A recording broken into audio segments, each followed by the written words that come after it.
It's that time again, it's time to grab our tools and fix what's broken. Let's save money and do it ourselves. Let's save money and do it ourselves. Welcome to another Garage Time with Goody. Today, what we're going to be doing is we're going to be changing the thermostat in a 2014 1.4 with turbo Chevy Cruz. Let's get to it. All right, the first thing I'm going to do is I'm going to take this hose here. I'm going to remove it from the breather box. I want to take a flathead screwdriver and I'm just going to loosen it up. And then I'm going to loosen it up over here.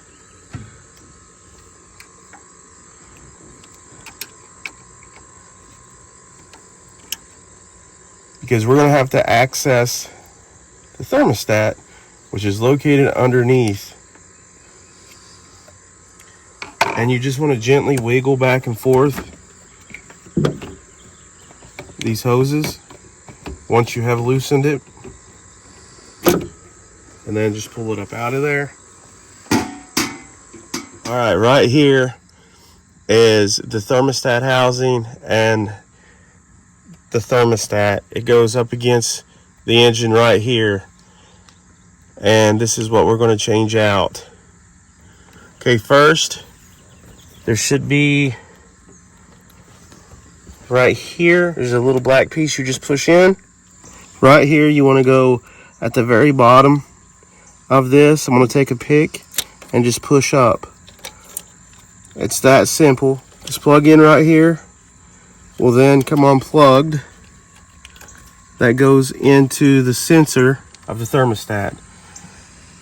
Next, there's going to be this hose right here that is connected right here. That goes into the turbo, and as you see, there's a plastic piece that you push in that has ridges right here. There's one on the other side, and you kind of push it in, wiggle it back and forth.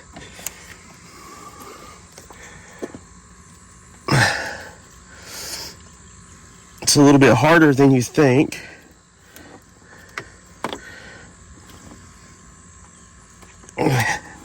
But it comes right out of there, just like that.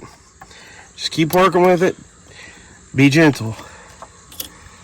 Okay, this is the main hose that connects to the thermostat housing. And this has kind of almost like a cotter pin. This just pulls up. I'm using a pick to pull this up. And once that's pulled out of there, before you pull it out, you want to have a pan underneath there because you're going to lose some coolant. So have a pan so it doesn't just drip on the ground.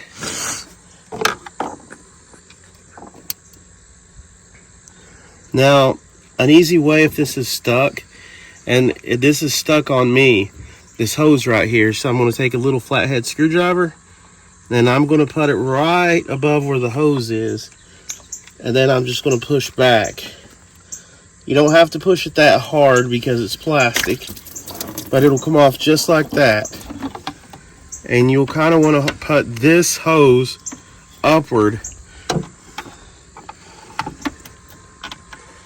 And out of the way. See, I put it up out of the way so it won't leak any more coolant. So that should give us access now to right here.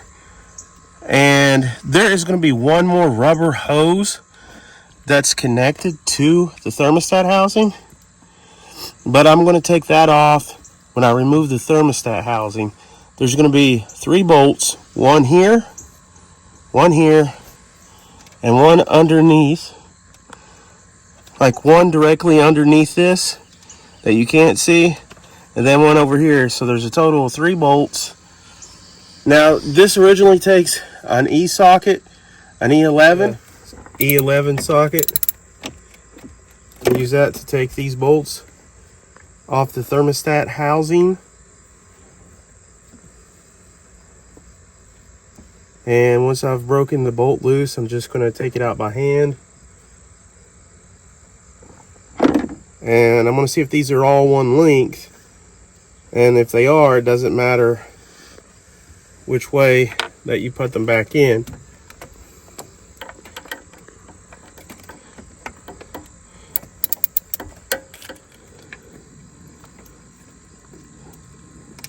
So this is nothing new here. These bolts are all the same length, so it doesn't matter where any of them goes. They can all go in any hole in any order.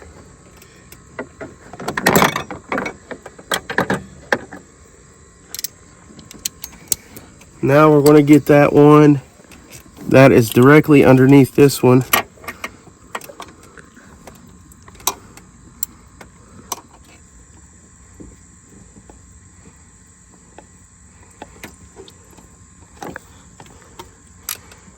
Here comes the third bolt out. And I'm going to set it right here where the other ones are. And as you can see, the thermostat, it was setting flush up against this right here. So what I'm going to do now is I'm going to take a pair of channel locks and this this metal retainer band, I'm going to squeeze it together so that I can pull the hose off of that.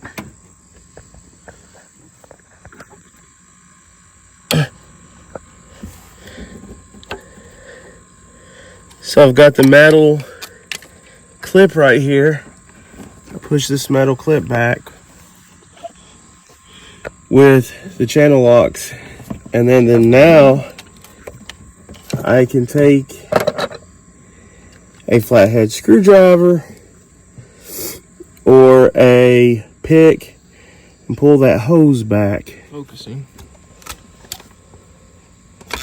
And then it should pull right on out just like that.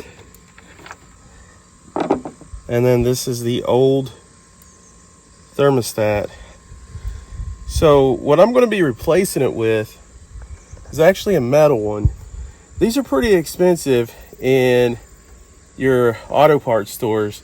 I priced this at like 90 bucks before tax.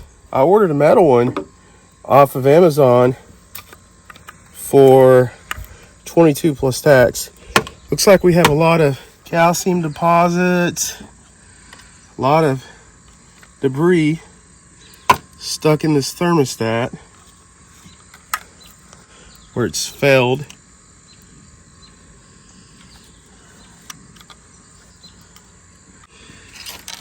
So the old thermostat is bad, just like I expected. Okay, what we're going to be replacing it with is an A premium.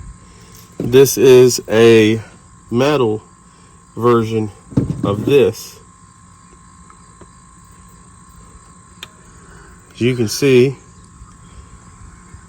well, you have to pull this cover off to remove that cover. Just remove that cover and it'll show you the sensor. Comes with the sensor, and you can see that this is metal. And as you can see, this notch right here is on the plastic one also. So when I go to put the rubber hose back on, this is how far up you want that hose to clear. You want it touching the bottom of this metal indentation here. But that's what they look like. This is the metal one. This is the old plastic one. And another thing I'm going to be doing right here, that is where this is where the new thermostat's going to go and connect to. Just going to clean it. You can use brake cleaner and just a rag and clean around it. You want to get the surface as clean as possible, and that's what I'm doing, cleaning it. Then what I'm going to do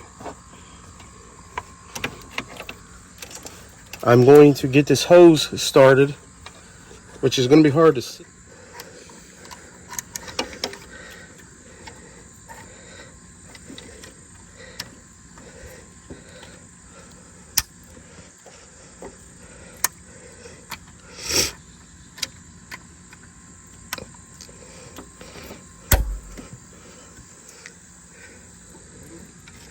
Looks like I got it pretty good the first time there.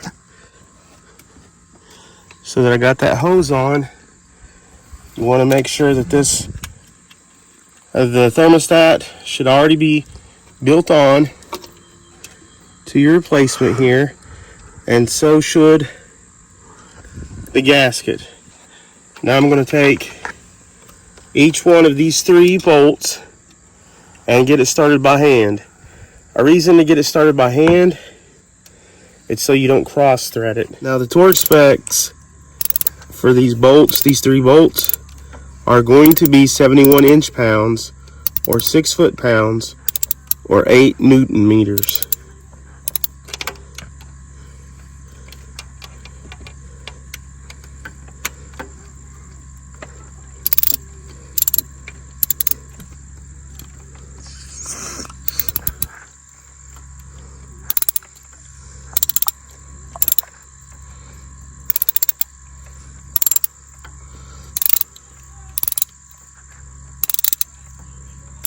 We're going to take this radiator hose here and push that over it to where it meets this metal ridge right here. And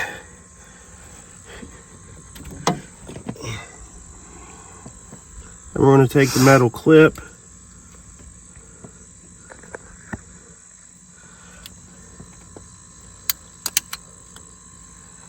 and we're going to push this metal clip down, and it's on there tight. I'm tugging on a little bit, and then we're going to take this plug in to the sensor of the thermostat body. Make sure that's plugged in good and tight. Then we're going to take this hose that plugs into the turbo. Remember, it's really a pain to get off. Well, you should just be able to push it back on until it clicks.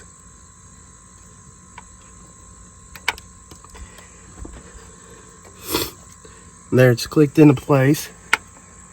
Make sure that it's all in place. And now all we should have left is this breather hose right here. Gonna wiggle it on, and that's gonna fall right into place. We're gonna wiggle this one on. I'm going to tighten these clamps until it's really snug. Again, you don't have to overdo it. Just 6 foot-pounds.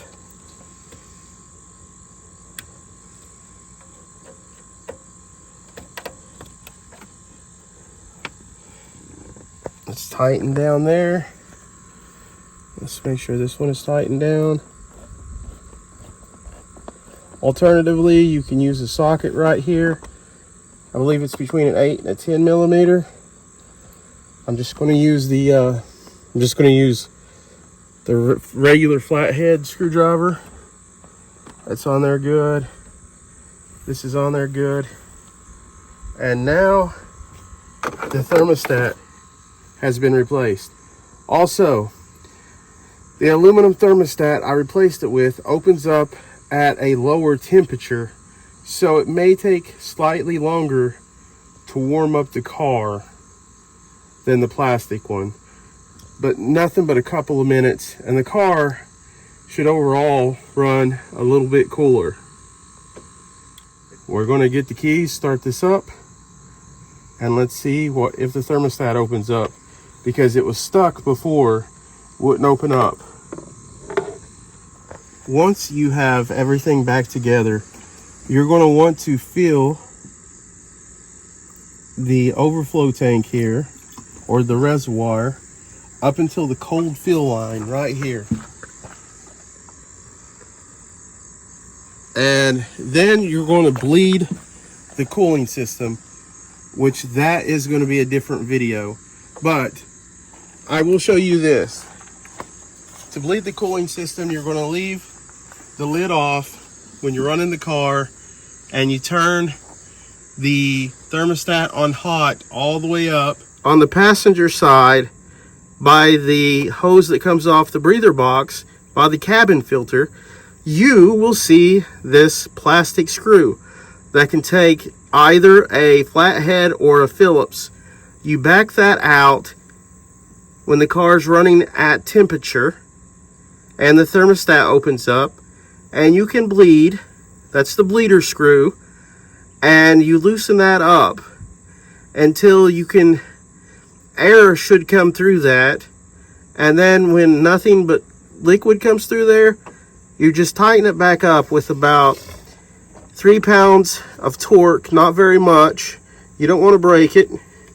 That is the way to get the air out of the cooling system. Now you can see that I've had the car on a test drive, and I've even held the accelerator down to where it's under the 2000 RPM to the 2.5, and it's not overheating, as you can see. Also, there is heat that comes out. That's a good sign. And if I switch it over to air conditioner, then air conditioner comes out. And so that is how you replace a thermostat in a 2014 Chevy Cruz with a 1.4 turbo engine, 4-cylinder. Thank you for tuning in to another Garage Time with Goody. If you need to buy a thermostat, I will put the link where I bought this one in the video description. If you have any comments or questions, please put that in the comment section below. Until next time, I will see you later.